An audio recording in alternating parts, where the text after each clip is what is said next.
Well, hello and welcome. We Hi. already have some viewers. All right. Well, thanks for joining us. This is a session called Strong Five Responding to a Kid in Crisis. And this is going to be coming from Coach's new book, second edition, chapter 20. My name is Andre Deshotel, and I'm on the Whole Brain Teaching Executive Board. I'm also an educator, admin, behavior coach in Louisiana, and I am joined by two phenomenal humans, and I'm going to allow them to introduce themselves, and I'll hand off to Dawn. Hi. Thanks. My name's Dawn McGregor. I teach first grade in Lamars, Iowa, and I'm a platinum certified whole brain teacher. All right, Weston. Hi, my name is Weston Lamb Costantino, and I am a gold certified music teacher here in Wyoming. All right, and thank you both for being here with me. All right, so we are going to dive right into this session. We are going to have Weston take the backstage. He'll be running the comments, and then Dawn and I will lead this session. So here we go. I'm going to begin right here with this slide. And if you're interested in getting these slides that we're going to share with you, I do have a link, and I know Weston is going to pop that in the chat so that you can get access to these slides. All right, let's begin. I figured this was pretty important, Dawn. It's on page 1 of the new book, right? So it's got to be significant. It is the whole brain teaching formula, which is only connect. And it comes to us from an English novelist, E.M. Forster. And when I really think about this formula, only connect, I really feel that whole brain teaching is super intentional about weaving this formula through all of its systems and strategies. And you can see it presented in Fiverr, Super Improvers, and even Strong Five. And if you really think about this motto, only connect, it makes total sense, Dawn, right? Because as humans, we are relational beings by nature. We are neurobiologically wired up for connection. And it's through our relationships, our attachments, our bonds that a child learns to develop emotional regulation, which is going to be a pretty big topic in our Strong Five sessions. So we're going to be really intentional about weaving this only connect formula throughout our Strong Five sessions. And I believe it's going to be the heartbeat of these sessions. And I also want to add this. It's important that we acknowledge that the best chance in supporting a kid in crisis is to do what we can to maintain and protect that bond. And in so many cases, for that kid in crisis, you, the teacher, you might be that kid's safest, most secure attachment in their life. And that's pretty profound. So, on the flip, we also recognize that as a teacher, we're also human. Dawn, you're human, right? I am. Just Yeah. checking. All right. And as a human, we also have our own emotions to cope and deal with. And so we're going to hold space for, well, what happens if a teacher is in the classroom and their tolerance tank is empty? How do they show up for that kid in that moment? So we're going to cover all bases. Let's dive right on in. Now, I was inspired by Crystal Long's Wonder Word sessions that she did over the weekend. So I had to throw them into our session questions. And we're going to unpack them very quickly with some magic circle style. All right, so here we go, Dawn. Strong Five class. Strong five. Yes. Silent mirrors. Shh. Silent mutes. Who is a kid in crisis? So we're going to look at how do we define a kid who is in crisis through a neurological lens, and we'll be pretty general about it. Number 2, what is Strong Five? What is Strong Five? In what situation am I going to use Strong Five in my classroom? Number 3, when do I use Strong Five? When do I employ this strategy? Well, it's going to come down to really assessing risk, and we'll go into that. And then question number 4 is, how do I use the Strong Five strategy? So we're going to unpack the 3 phases that help us implement this strategy. All right, mirrors off. let's dive right in, Dawn, with question number one. Who was a kid in crisis? Now, as you can see right here, pretty general definition. A kid in crisis has temporarily lost access to reason, impulse control, and most language. All right. So essentially, the thinking brain, Dawn, has gotten offline, right? And now they're using these lower centers of their brain. And in these lower centers, they have access to a more primitive state where there are these survival skills that perhaps could present themselves in the classroom: fight, flight, and freeze. So, Dawn, can you throw back at us what we mean by a kid in crisis? Handoff, Dawn. All right, thanks, Andre. So, a kid in crisis is someone who has a temporary loss of access to reason, impulse control, and language. They're kind of in that fight, flight, just natural response when you're experiencing high emotions. That's it. Thanks, Dawn. And we're going to unpack what we mean more specifically about this in terms of two broad behavior categories. So we have something called low level behaviors and something called high level behaviors. And a low level behavior could be presented in the sense of a kid is head down crying at their desk. It could be a kid who is hiding underneath their desk. Maybe they're scribbling on their work. Those are low level behaviors. They're not posing a significant threat to safety. But we also have high level behaviors, and those are things that do pose a risk factor, right? And so those behaviors could look like a kid running out of the classroom. It could look like materials being thrown. It could look like furniture being flipped. So, Dawn, can you sum up for us what we mean by these low level behaviors and these high level behaviors? Hand off. Sure, thanks, Andre. So, low level behaviors are something that's not super disruptive. Maybe their heads are down, they're scribbling, and then those high level behaviors are where it's super disruptive. Desks are being tipped over, things are being knocked down. You got it. All right, so we're going to look at a kid's brain that is in crisis. And we're going to do it very simplistically by looking at the upstairs brain and the downstairs brain. Let's start off, Dawn, with the upstairs brain. Now, it is the upstairs brain right up here that we have access to our best skill set. It's our executive skills. And upstairs, we can do things like think rationally, use logic. We have stronger focus and attention. We can emotionally regulate our behavior. So a lot of executive skills are presented in that way. Now, Dawn, can you sum back up for us what we mean by the upstairs brain and what are some of those executive skills that we can see presented? Sure. Thanks, Andre. So those upstairs brain are those executive skills. When we're able to think and process, it's that prefrontal cortex that helps us make those great decisions. You got it. And then in contrast, we have the downstairs brain where there's a different skill set. So class. Yes. Mirror words. Mirror words. In the downstairs brain. In the downstairs brain. When the upstairs. When the upstairs is offline, I'm going to use a skill set. I'm going to use a skill set that tries to secure my safety. It might be irrational. But it's the skill set I have. Blaming. Whining. Complaining. And some other more significant behaviors. Biting, running, kicking. And maybe flipping. Mirrors off. All right, so Dawn, we kind of uncovered some of those downstairs skills. Can you give us some of those back? Sure. It might be just sitting, whining, blaming, crying, or more stronger behaviors like throwing, running around, rolling on the classroom, flipping things over. You got it.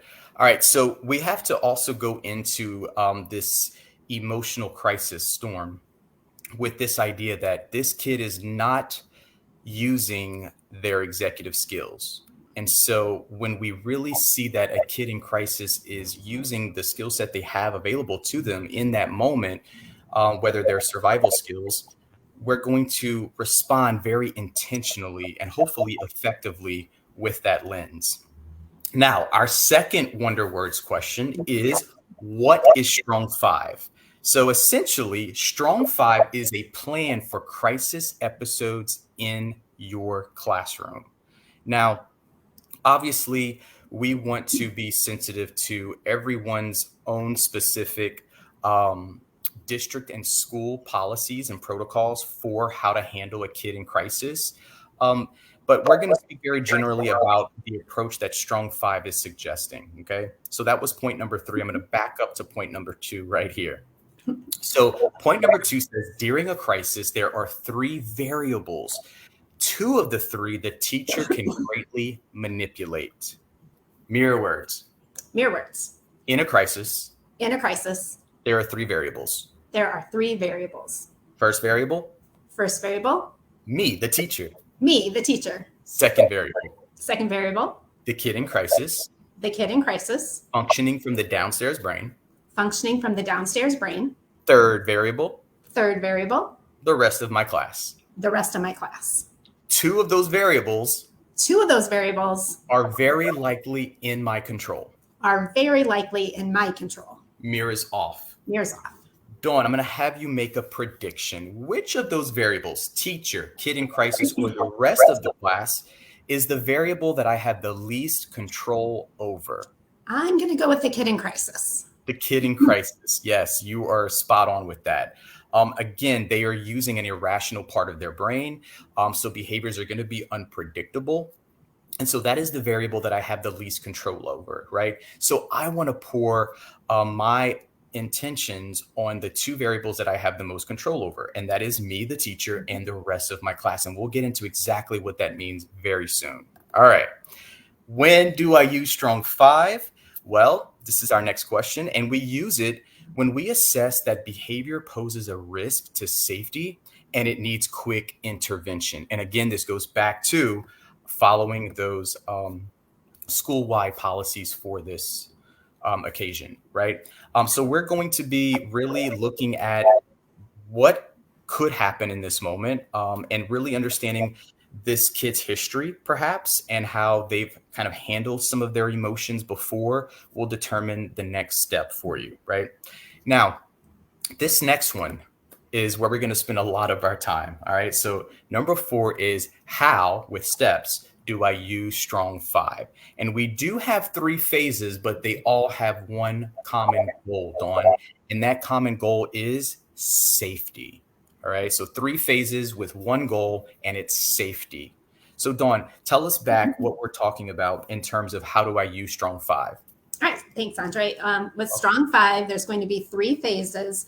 All of them have the same connection, and that is safety. You got it. All right. So what are those 3 phases? Well, we're going to do an overview of them right here. Phase 1 is going to mobilize your class, right? Remember that variable we talked about, which is the rest of your class, everyone but the kid in crisis. You're going to mobilize them very structurally and specifically, and we'll get into what that looks like soon. Phase 2 is really attuning to the teacher, the adult's nervous system, doing some active calming so that we can show up for the kid in crisis with some empathy and some validation, which will really help to absorb the emotion in that moment. And then phase 3, we're going to present 2 positive choices, each leading to a more leading to a safer outcome. Let's put it that way. So Dawn, can you kind of sum up very generally what we have here in these 3 Strong Five phases? Handoff. All right. Thanks, Andre. So phase 1 is calling out Strong Five, and that's going to get the rest of your class doing the Strong Five process. So then you can proceed to phase 2, which is focusing on the teacher, your active calming, getting ready to empathize with the student. And then phase 3 is providing the student in crisis with 2 positive choices that's going to get them in a more safe environment. You got it, Dawn. Thanks for that summary. All right. So right here we have a graphic, and it's called the teacher role during Strong Five. So I want to back things up just a bit before we just jump into crisis mode, right? So here we have a trigger being presented. It's intense behavior, perhaps, and that could look like a kid maybe flipping over their chair. Let's just say it's a kid who's flipping over their chair. You just tried to start math, and that's the behavior they present. The first thing we're going to do before we do anything is just pause, right? We're going to give ourselves that pause, and then we're going to ask ourselves, do I have the capacity in this moment to show up for this kid right now? Um, and if the answer is yes, boom, I'm running into those three phases of strong five. But sometimes the answer is no. Now, if it's flipping over a chair, perhaps we're going to go into safety mode. But if it is a more low level behavior, like maybe it is a kid who is crying at their desk and they're complaining about doing work, let's call it that. Then if I say, you know what, I don't have the capacity to give my best self to this student right now, then I'm going to go into something called strategic retreats. And I want to talk very specifically about what this means. So, strategic retreat looks something like this. Again, this is you, the teacher, recognizing that I don't have a steady, calm composure to bring to this kid right now, but I still want to acknowledge the experience that's going on. Okay. So it would look something like this. So here's your kid. They're whining and complaining about math. You walk over to them. The first thing I'm going to do is I'm going to get low. I'm going to try to match their position. If they're sitting down, I'm squatting. And I'm going to sort of tilt my head like this just to soften my approach. And I'm going to say, I'm feeling upset. You deserve the best from me. We'll talk about this later. So one more time, I go, I match their position. I tilt the head. I'm feeling upset. You deserve the best from me. We'll talk about this later. So let's unpack that. But first, let's hear it back from Dawn. Dawn, can you give us the 3 strategic retreat lines, handoff? Yeah, thank you. I love this. When you introduced this idea, I'm like, this, no one has ever told me that this was an okay thing to do. Right. So, strategic retreat. If I feel like right now I am not emotionally ready to handle this, I need to still address it with my student. So I'm going to get down low, get to their level, tilt my head, and say, I'm feeling upset. You deserve the best from me. We'll talk about this later. That's it. And it's so powerful because what we're doing in this moment is we're modeling what emotional regulation looks like in front of that student. And that's exactly what that kid needs more of, more experiences of an adult who is showing them how to manage their big emotions. And so let's unpack that. So we have, I'm feeling upset. So perhaps when you tell your student, hey, I'm feeling upset. Yes, your teacher is also a human who experiences a myriad of emotions just like you, kid. That is a very connecting experience in itself, right? Because in that moment, that kid is going to recognize that, wow, my teacher is also a human. They're feeling upset right now. Let me see what they do next, right? And all of that might be happening subconsciously, but it's still very powerful. And so I'm feeling upset is naming it to tame it. And as soon as I say it and I speak it out loud, I'm already one step closer to getting back to a more harmonious state. And then second line is, you deserve the best from me. This is probably my favorite line because it is communicating respect in perhaps a very disrespectful time where emotions are heightened. And so telling that student, you deserve the best from me. And right now, I don't really have that to offer, but I'm going to make sure I come back and give it to you. Right. And then our third line, we will talk about this later, says, you know what? I'm going to wait until I have access to my reason. You have access to your reason, and then we will discuss exactly what is happening in this situation. So that is strategic retreat. So Dawn, one more time, can you kind of unpack very briefly these 3 lines? Handoff, Dawn. All right, thank you. So the first one is acknowledging your feelings and letting your students know you're human. You have feelings too. So you're going to acknowledge and say, I'm feeling upset. The second thing is probably one of the most powerful. When you say, you deserve the best from me, it's keeping that connection and really showing the students a lot of respect. And then the third part is we're going to talk about this later. So that student and everybody else sees that you are going to address it, just not right now. You got it, Dawn. And just to add on this extra point, strategic retreat is going to work great for, again, those low level behaviors. If they are the big level behaviors, again, we're going to have to take a more direct action. Thanks. But, I was thinking you could almost use this strategic retreat even when you're not actually, upset, right? Um, as just a way to give that kid who often presents these big emotions, just to give them those little micro experiences of, "Ooh, watch what I do when I feel myself getting upset as the adult." So kind of weaving that in strategically might be a good thing for that kid. All right, so let's go back to our little teacher role graphic. A behavior is presented. I ask myself, do I have the capacity? And you know what, Dawn? I had a nice 6.5 hours of quality sleep last night. And my foamy latte was on point this morning, Dawn.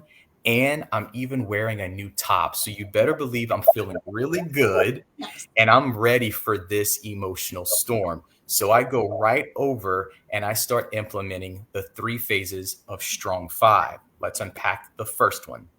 So right here, we're going to be talking all about phase one, um, which is essentially, again, mobilizing your class with the goal of safety in mind. Okay.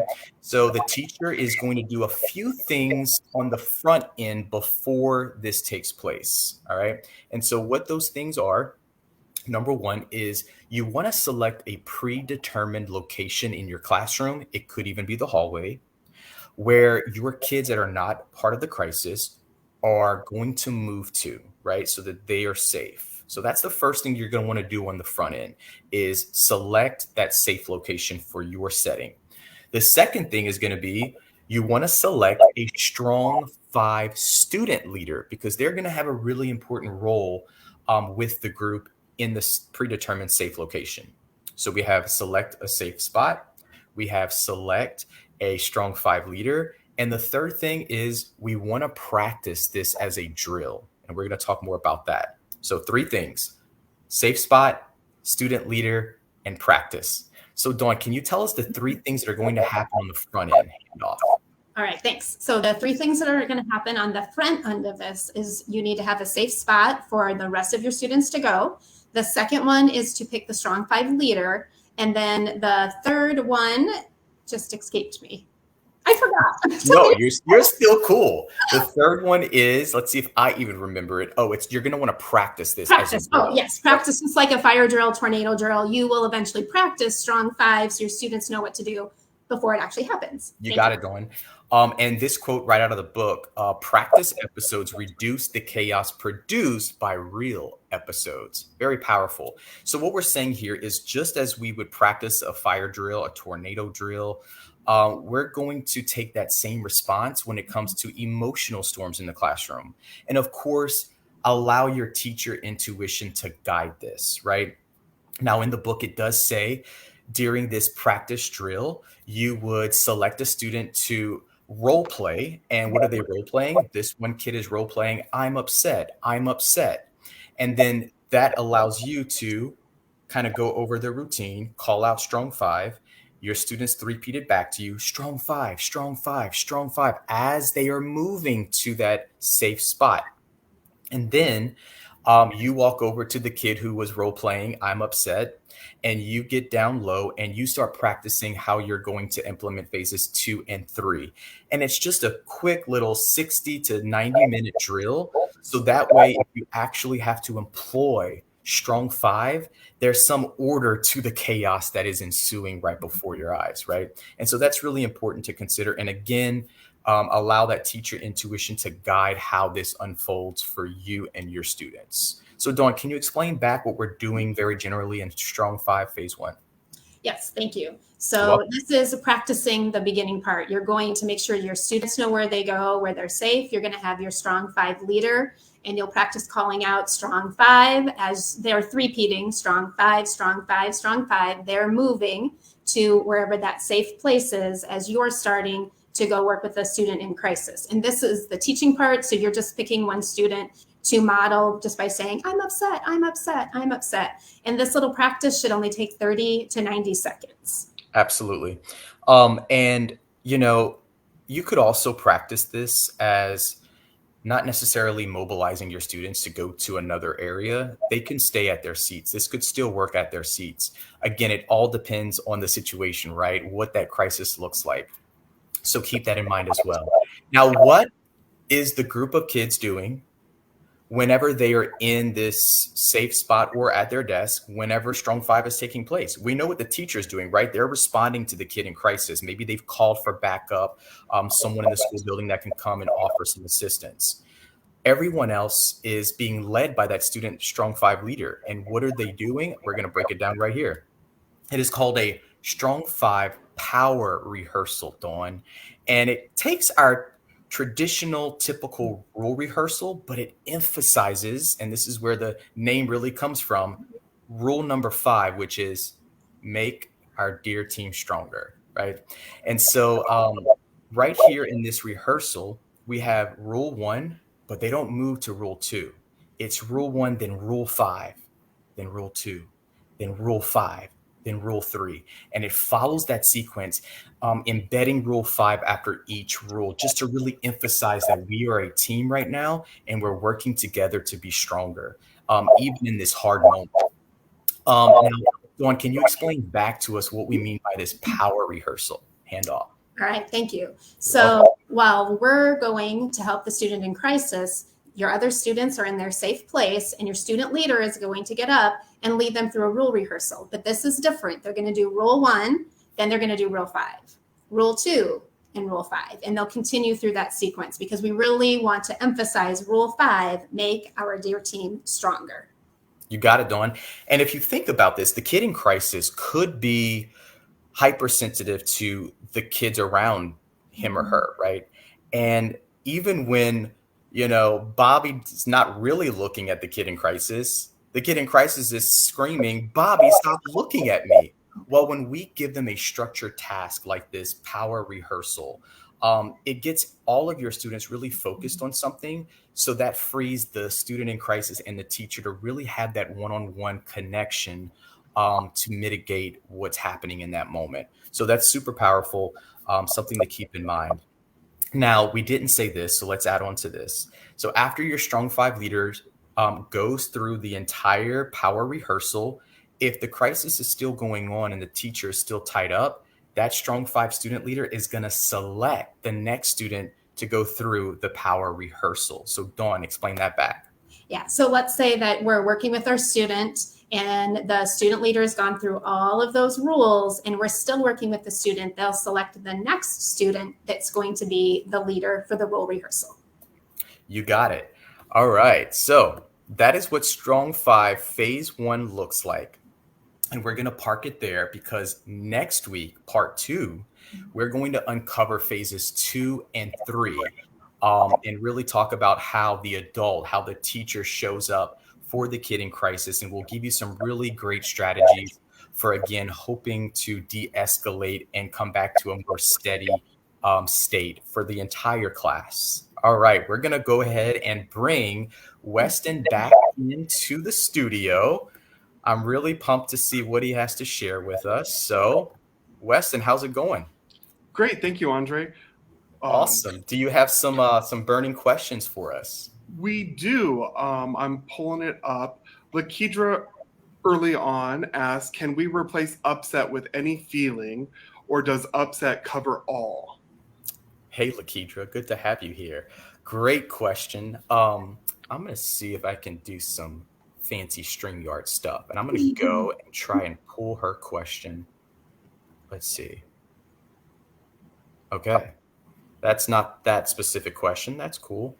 But we'll take it. All right. So the question is, I think using the word upset kind of covers so much, right? Because the upset can be, turning into large behaviors, but the upset can turn into really low level behaviors. And so using the word upset to kind of generalize all behaviors that recognize that the student is functioning in their lower centers of their brain makes a lot of good sense. Weston, do you think I tackled that question? Excellent. Give us another one. Um, Carla I'm said, just going to "What if put you this have?" one up and keep it up. All right. When Chris Biffle uses the word genius, Yes. you got to make record of this. All right, Weston, what was that next question? Carla asked, "What if you have 3 kids shutting down at the same time? How does this work? I had this past school year. Who are you going to first?" Great question. And, we talk in whole brain teaching a lot about mirror neurons. And essentially, our brains are wired in a way where we automatically mimic the things we see, hear, and feel. And it is not uncommon for one kid to go into their lower centers of their brain, and that then disrupts the brain states of all other students or some other students in the classroom as well. And so when this happens, this can get really tricky. It is important that you go to where the biggest risk is being displayed and throw your support in that moment with that specific student. And the idea there is that we sort of reduce the upset, and then that will hopefully have an effect on the other students as well. And again, use your school-wide protocol for this. It is possible that you'll need extra help in that classroom. So great question. Very valid too. All right. Any others? We just had one come in that says, "Do you recommend practicing this at the beginning of the year without knowing any identified students that might have meltdowns?" Yeah, that is such a good question. And it's something I've thought about. It's almost like you don't really want to dangle this unknown factor in the classroom if you're not certain that you're going to even have to worry about it, right? And you don't want to give, these ideas. So I would say get to know your class. Um, and if you see that, okay, this is something that might really benefit our classroom culture just to have this plan and practice it, I think, again, it goes back to your teacher intuition guiding that and really getting to know your students and your class as a whole. Dawn, do you have any feedback on that? Yeah, I was just going to piggyback off of this. I've taught my class Strong 5, even though I didn't have this disruptive behavior, but my kids would use it if maybe another student from a different class was in the bathroom being loud and I had to step out of the room to help that student or run quick to the copy machine, or maybe if another adult came in for me to talk to. Anytime I was disengaged from our lesson, they would start it. And half the time they would start it without me even reminding them. Some student would just take the lead and they would start doing it until I was able to come back and rejoin the class. So it's designed for students in crisis, but it can really be used anytime you need to step away from your lesson. Exactly. I'm so glad you brought up that point, Dawn. Yes, it's being framed as responding to a kid in crisis, but just like Dawn is saying, we can use this with any kid that, again, is upset. And that can manifest in a multitude of ways. Weston, anything else? Thank you, Andre. No, it looks like you crushed it. All right. Well, thank you, Dawn, and thank you, Weston, for helping me crush it. Next week, we're going to really unpack, like I said, phases 2 and 3, which will put a lot of focus on what we do when we're there with the kid in crisis. And so I'm really excited about that. That's where I feel like the meat of all of this Strong 5 is going to be. So all we've done today is kind of looked inside the brain of a kid in crisis by using the upstairs, downstairs analogy. And we've also talked about phase 1, how to sort of secure safety for your class to allow you, the teacher, to respond to the kid in crisis. So thank you all for being here. If you haven't, please go out on Amazon and get this second edition. It is truly amazing. And we'll all see you next week. Bye, everybody.